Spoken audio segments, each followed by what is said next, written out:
आज जो इस वीडियो को पूरा देखेगा और कमेंट में हर हर महादेव लिखेगा और इस चैनल को सब्सक्राइब करेगा, मेरा आशीर्वाद सदैव उसके साथ रहेगा। मन को शांत और स्थिर करने के लिए भगवान कृष्ण ने बताए हैं 2 उपाय।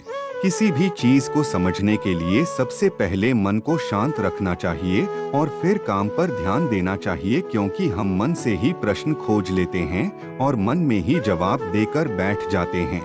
भगवान कृष्ण ने मन को शांत रखने के लिए 2 चीजें बताई हैं। भगवद गीता में भगवान श्री कृष्ण कहते हैं, मन का बेचैन होना उसका स्वभाव है।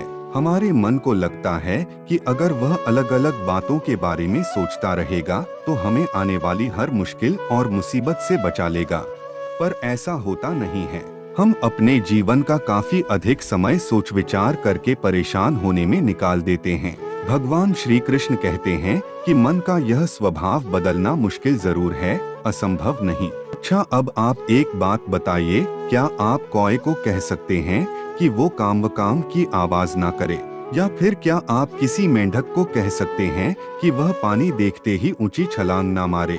हमारे मन का भी कुछ ऐसा ही है। जीवन में कुछ भी होता है, अच्छा या बुरा, हमारा मन उस पर काम करने लगता है। काम से मेरा मतलब है चिंता करना, व्याकुल होना। कोई बुरी बात होती भी नहीं है और मन परेशानी की ऊंची लपटें लेने लगता है।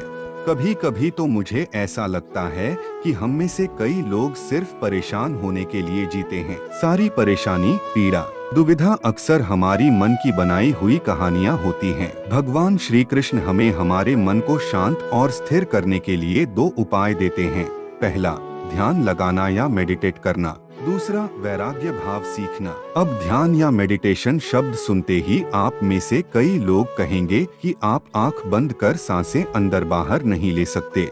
यहाँ हम सब गलती कर बैठते हैं। मेडिटेशन या ध्यान का मतलब सिर्फ आंख बंद कर बैठना नहीं होता। मेडिटेशन का मतलब होता है अपना पूरा ध्यान किसी चीज पर लगाना और उसे हटने नहीं देना। अगर आप रोटी बना रहे हैं तो सिर्फ उस बात पर ध्यान दीजिए। अगर आप पिक्चर देख रहे हैं तो अपना पूरा ध्यान पिक्चर पर लगाएं। यह मत सोचिए कि पिक्चर देखकर आप अपना कितना वक्त बर्बाद कर रहे हैं। जब आप जीवन के हर छोटे बड़े काम को पूरे ध्यान से करते हैं तो आपका जीवन ही एक मेडिटेशन बन जाता है। ऐसे जीवन में शांति, स्थिरता, साहस और सफलता का होना अनिवार्य है। वैराग्य भाव दूसरा उपाय। वैराग्य का अर्थ यह नहीं कि आप सब कुछ छोड़कर जंगल में जाकर बैठ जाएं।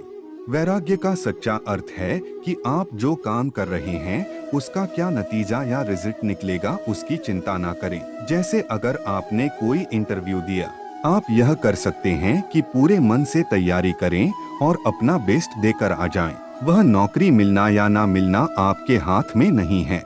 इस नतीजे के पीछे अलग अलग चीजें हैं जो आपके बिल्कुल कंट्रोल में नहीं। तो जिस चीज के बारे में आप कुछ कर नहीं सकते उसके बारे में चिंता भी ना करें। यही वैराग्य का सच्चा मतलब होता है और यही है भगवान श्री कृष्ण का दूसरा उपाय, मन को चिंता की लपटों से बचाने का। सीख याद रखिए, आप पूरे के पूरे इंसान हैं, समझदारी, संयम और कुशलता से भरे इंसान। आपका मन जब भी कौए की तरह अलग अलग बातों पर आपको परेशान करने लगे तब अपने मन को भी प्यार से समझाइए और शांत कर लीजिए। बस अपने ऊपर विश्वास रखिए कि आप कभी अपना बुरा नहीं होने देंगे।